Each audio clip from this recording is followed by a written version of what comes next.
দল মাঠে ময়দানে নামুক, দলের ম্যানিফেস্টো তৈরি করুন, দল লড়াই করুক, সংগ্রাম করুক। তারপরে আমরা যারা পুরানো দিন থেকে রাজনীতি করে আসছি, ইফতিকার ভাই আছে, ভনাদা এমএলএ ছিল, আর ওরা ওই বামফ্রন্টে থাকলেও ওরা সব জায়গায় আপনার নওশাদ সিদ্দিকী সাহেব আপনার আইএসএফ এর ক্যান্ডিডেট দিয়েছেন। বলেন সেই আইএসএফ এর ক্যান্ডিডেট বর্তমানে আপনার কতটা ভোট পেতে পারে? সেই ভোটটা কার স্বার্থে যাচ্ছে? পঞ্চায়েত নির্বাচনে এই রোহন্ডা অঞ্চলের পঞ্চায়েত দখলে আছে তৃণমূল কংগ্রেস। এই অঞ্চলের তৃণমূল কংগ্রেস এই গ্রামে জয়লাভ করেনি। স্বাভাবিক কারণেই মমতা ব্যানার্জির তৃণমূল কংগ্রেস এই পঞ্চায়েত দখল না করলেও মমতা ব্যানার্জি যে চিন্তাধারায় তৃণমূল কংগ্রেস করেন, সবার জন্য উন্নয়ন পরিণত করেছিল। এই নরেন্দ্র মোদী গতকাল আপনাদের এখানে র্যালি হয়েছে, আজকে আপনার এখানে অনেক রাত অব্দি মিটিং এবং ব্লকের পুরো নেতৃত্ব এসে আজকে আপনার এই মিটিংকে বহু বক্তব্যের মধ্যে দিয়ে মিটিং সমাপ্ত করলেন, কি বলবেন?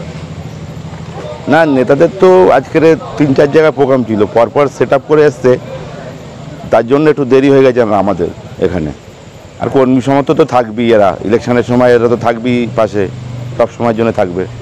আর 1 সপ্তাহ পরে ইলেকশন, সারা বছর আপনি পাশে থাকেন, তার জন্যই তো থাকে আমাদের কাছে। আমরা তো 365 দিন লোকে আপনাকে দিল যে আমরাও আপনার পাশে আছি, এর ফলাফল নিয়ে আপনি কি মনে করেন? না, যথেষ্ট ভালো, বুথের অবস্থা যথেষ্ট ভালো আছে, কোনো অসুবিধা নেই। এখন সংখ্যাটা বলবো না, 4 তারিখের রেজাল্টের পর আপনি 5-6 তারিখে দেখে নেবেন এই বুথের সামগ্রিকভাবে ফলাফল কি হচ্ছে। আপনার নাম? শেখ কুতুবুদ্দিন। মনে কি হবে, যেহেতু আমরা সারা বছর আমরা মানুষের সাথে থাকি, যে বাংলার মুখ্যমন্ত্রী মমতা বন্দ্যোপাধ্যায়ের যে উন্নয়নগুলো হয়েছে সেটা জন্ম থেকে মৃত্যু পর্যন্ত, ওই জন্য আমরা সেই উন্নয়ন অব্যাহত রাখতে আমরা প্রত্যেক মানুষের সঙ্গে তো আমাদের যোগাযোগ আছে।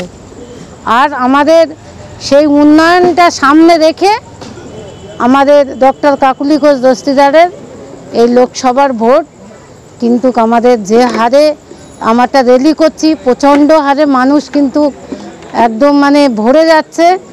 এবং আমরা যেখানে মিছিল করছি সেখানেও দেখছি মানুষ কিন্তু চলে আসছে, মানুষের ডাকতে হয় না, বোঝাতেও লাগে না, কারণ সুখ দুঃখের সাথী হচ্ছে তৃণমূল কংগ্রেস। রক্তদান শিবিরে যে কারা যাচ্ছে তৃণমূল কংগ্রেস, বল খেলায় কারা যাচ্ছে তৃণমূল কংগ্রেস, আনফার্মে কারা যাচ্ছে তৃণমূল কংগ্রেস। ওই জন্য বলছি আজকের লক্ষ্মীর ভাণ্ডার কত বড় একটা প্রভাবশালী একটা দিয়েছে বাংলার মুখ্যমন্ত্রী মমতা বন্দ্যোপাধ্যায়, এটাও মায়েদের কাছে বিশাল সাড়া। আর যেখানে যাচ্ছি সেখানে মহিলারা এগিয়ে আসছে, এর নাম হচ্ছে মমতা বন্দ্যোপাধ্যায়, তারই সৈনিক আমরা যেখানে যাব সেখানে মানুষ আমাদের সাথে আছে, এটুকু বললাম। কথা বলবো না, 10ই জানুয়ারি আমাদের সর্বভারতীয় সভানেত্রী মমতা ব্যানার্জি ব্রিগেডে প্রার্থী ঘোষণা করেছে, সেই দিন থেকে আমার ময়দানে আছে। আমার ব্লক ধুয়ে বিভিন্ন যে 174 যে বুথ আছে, আমাদের কর্মী বৈঠক, পাড়ায় পাড়ায় বৈঠক, সবটাই আমরা করছি, মিটিং মিছিল। আজ করে আমাদের খাওয়া অঞ্চলে র্যালি হয়েছে, গতকাল আমার শাসনে হয়েছে আমার 7টা অঞ্চলে।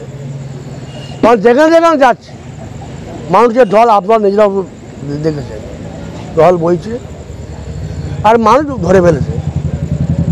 এই সাম্প্রদায়িক দুটো দল, মৌলবাদী দল, যারা মানুষের পরিষেবা দিতে চায় না। আর বড় মাপের নেতা হতে গেলে বড় হৃদয় থাকা দরকার, একটা বড় মন থাকা দরকার। নরেন্দ্র মোদী বা এই যে নওশাদ, ওদের মনটা অনেক ছোট। ওইটাকে বললাম যে শকুন যতই ওপরে উঠুক, ওর লক্ষ্য থাকে ভাগাড়ে, ওদের লক্ষ্য ভাগাড়েই থাক।